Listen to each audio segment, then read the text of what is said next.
Ассалаумағалейкум, құрметті көрермендерім. Баршаңызға қайырлы таң. Бүгінгі видео сіздердің сұрақтарыңыз бойынша бір бауырым жазып жіберіпті, брат. Осында бір 200 мың, 100 мың ақшам бар еді. Бизнес бастайын деп едім.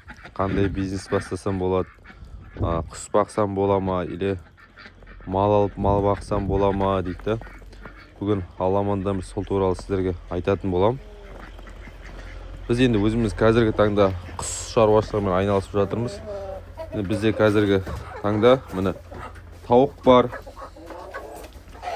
индоутка бар, үйрек бар, сондайлар бар да. Осы жерде менде қазір общий барлығын санағанда бір 200 мыңға жақын ақша жатыр да. Осы жерде міне. Осы жерде барлығы 200 мыңға жақын ақша жатыр. Мысалы, индоутканы сатып жіберсем, үйректерді сатсам, тауықтарымды сатсам, барлығын қосқанда бір 200 мың теңге ақша жатыр.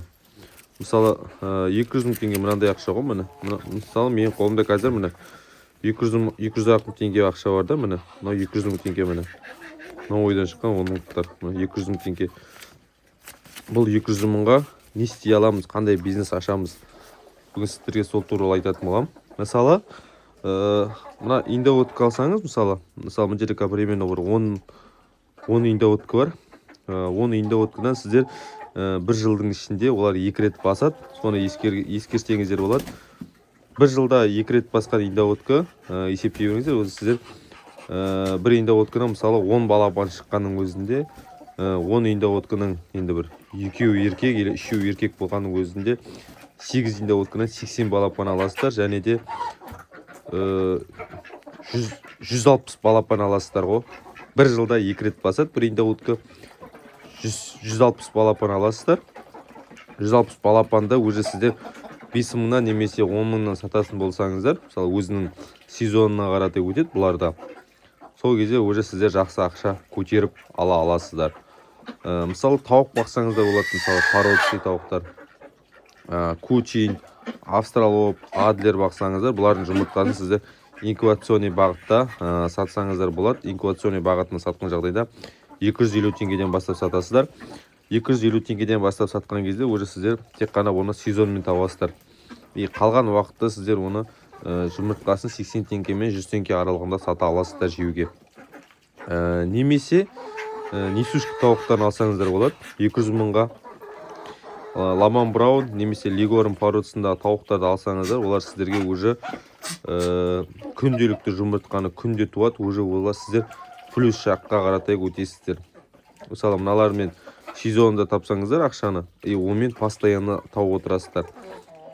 Күнделікті ақша күнделікті түсіп отырады, жинап білсеңіздер егер.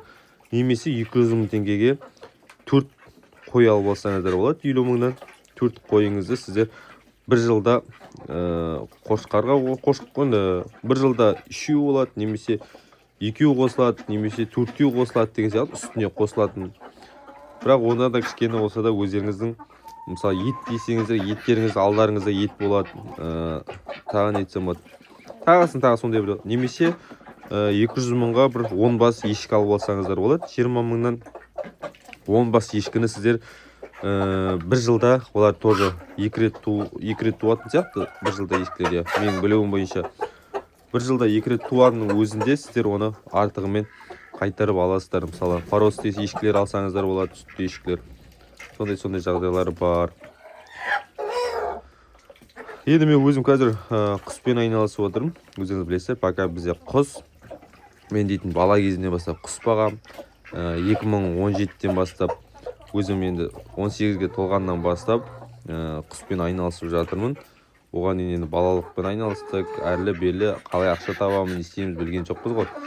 Уже 18-ге толғаннан кейін так зерттеп бастадық, YouTube каналдан қарадық, TikTok-тан қарадық, тағы басқа жерлерден қарадық. Солай ақша табуға болады дейтін уже нелерден бастап қарап, солай жайлап айналдырып келе жатырмыз.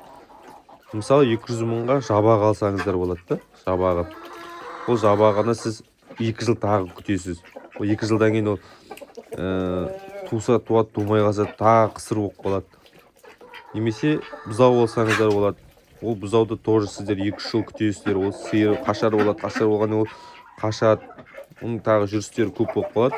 Мен сіздерге кеңес берем. мынандай тауықтан бастаңыздар. Бірінші тауық көбейтіп алыңыздар. Тауықтан түскен ақшаға индоутка алыңыздар. Индоутканы көбейтіп алыңыздар. Индоуткадан түскен ақшаға қаз алыңыздар, үйрек алыңыздар. Олардан түскен ақшаға ешкі алыңыздар. Sonra ешкімен занимать етіп бараңыздар. Одан кейін бір қойға көшіңіз. Қойдан кейін сиыр, жылқы, түйе. Уже ары қаратай уже по уровеньмен көтерілесіз да. Мысалы, мынадан тәжірибе жинап аласыз, екіншісіне көтерілесіз. Үшіншісінен екіншісінен тәжірибе жинайсыз, үшіншісіне көтерілесіз.